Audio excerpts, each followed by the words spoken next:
Hello बच्चों, आइए इस प्रश्न को पढ़ते हैं। बोला रहा है एक गोला अपने व्यास के परितः घूर्णन कर रहा है। पहला ऑप्शन है गोले की सतह पर स्थित कणों में कोई रेखीय त्वरण नहीं है।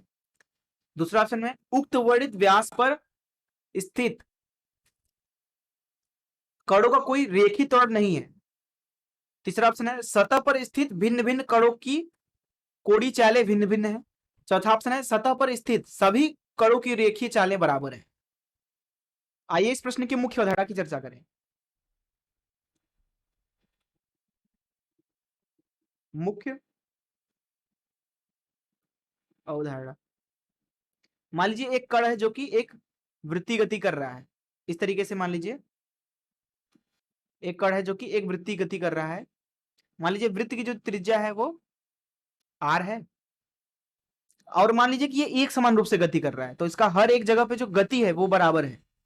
यहाँ पे भी v है, यहाँ पे भी v है, यहाँ पे भी v है। यहाँ पे जो इसका वेग है उसको हम v1 सदिश बोल देते हैं। यहाँ पे उसका जो वेग है वो v2 सदिश बोल देते हैं। यहाँ पे v3 सदिश। देखिए v1 v2 और v3 सदिश जो है वो आपस में बराबर नहीं होंगे, क्योंकि v1 सदिश इधर है, v2 सदिश इधर है, v3 सदिश नीचे है। लेकिन इनका जो परिमाण है मैंने बराबर लिया है। v1 v2 v3 इन सभी का परिमाण जो है वो बराबर है।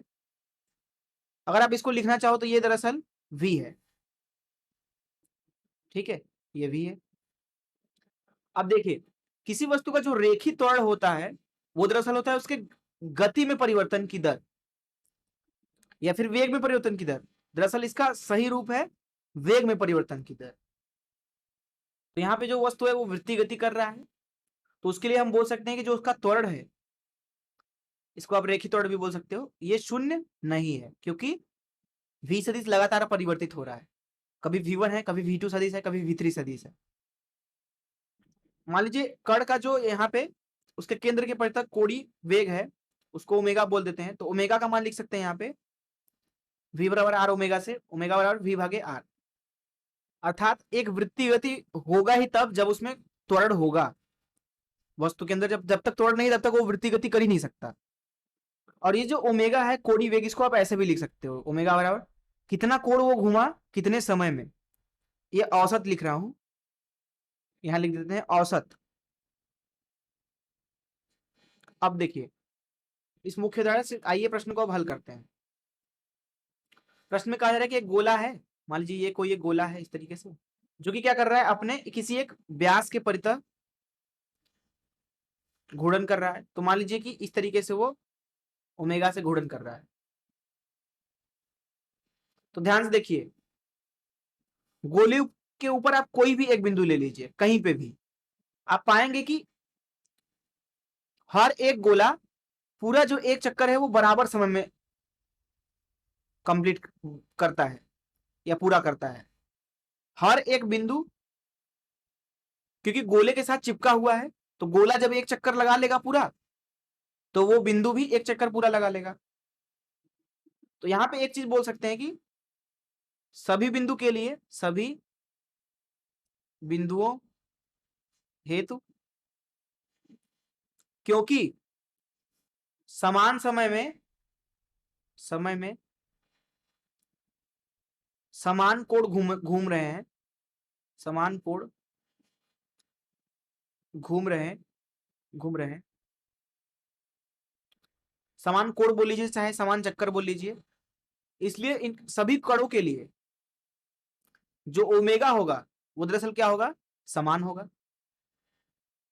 ठीक है, समान होगा। जैसे मान लीजिए उदाहरण के लिए ये वाला जो कण है अगर t समय में 2 पाई घूमता है, तो t समय में ये वाला कण भी 2 पाई घूमेगा, ये वाला कण भी 2 पाई घूमेगा, ये वाला कण भी 2 पाई घूमेगा। सोच के देखिए एक बार। मान लीजिए कोई एक कण है जिसका अक्ष से दूरी r है, तो आप उसको देखोगे कि वो एक वृत्तीय गति कर रहा है r त्रिज्या में, इस तरीके से r त्रिज्या में। मान लीजिए उसकी जो रेखीय गति है वो v है, तो v को लिख सकते हैं हम r ओमेगा। आप ध्यान से देखें तो हर एक कण के लिए, हर एक कण के लिए जो r है अर्थात अक्ष से दूरी वो अलग अलग है। इसके लिए कुछ और है, इसके लिए कुछ और है, इसलिए हम बोलेंगे कि हर कण के लिए, कण हेतु, यहां पर जो v है अर्थात रेखी गति वो समान नहीं है, समान नहीं है। ठीक है, बस जिनके लिए r समान होगा उनके लिए v समान होगा, बाकियों के लिए v कभी समान हो ही नहीं सकता। ओमेगा तो समान है ही सभी के लिए, क्योंकि जो ये v है वो r पे केवल निर्भर कर रहा है। अब देखिए हर एक कण यहाँ पे क्योंकि वृत्ति गति कर रहा है, और जैसा कि मैंने आपको बताया कि वृत्ति गति संभव ही तब है जब तक कि उसका त्वरण, रेखी त्वरण जो है वो शून्य ना हो। तो हर एक कण के लिए त्वरण तो शून्य है ही नहीं, हर कण हेतु। लेकिन यहां पे अगर आप बात करो व्यास पर मौजूद कणों के लिए, तो वो अपनी जगह पे रुका हुआ है, इसलिए व्यास पर मौजूद जो कण है उनका त्वरण तो शून्य है। अब देखिए प्रश्न में कहा जा रहा है कि एक गोला अपने व्यास के परितः घूर्णन गति कर रहा है। पहला ऑप्शन बोला रहा है कि गोले की सतह पर स्थित कणों में कोई रेखी त्वरण नहीं है। है भाई साहब, कोई रेखी त्वरण अगर नहीं होगा तो संभव ही नहीं है कि वो वृत्ति गति कर पाए। यहाँ पे तो सारे कण जो हैं गोले के ऊपर वो वृत्ति गति कर रहे हैं, तो पहला गलत है। दूसरा देखते हैं, उक्त वर्णित व्यास पर स्थित कणों का कोई रेखी त्वरण नहीं है। देखिए जो व्यास पर मौजूद है कण, उनका तो कोई रेखी त्वरण है नहीं, क्योंकि वो गति भी नहीं कर रहे हैं, रुके हुए हैं वो। तो बी तो सही है। सी समझते हैं, सतह पर स्थित भिन्न भिन्न कणों की कोड़ी चालें भिन्न भिन्न है। हमने यहां पे देखा कि सभी कणों के लिए कोड़ी चाल अर्थात ओमेगा तो समान है, क्योंकि समान समय में सभी समान कोण घूम रहे हैं। जब गोले की एक चक्कर होगी तो सारे कण जो हैं उनकी भी एक चक्कर हो जाएगी।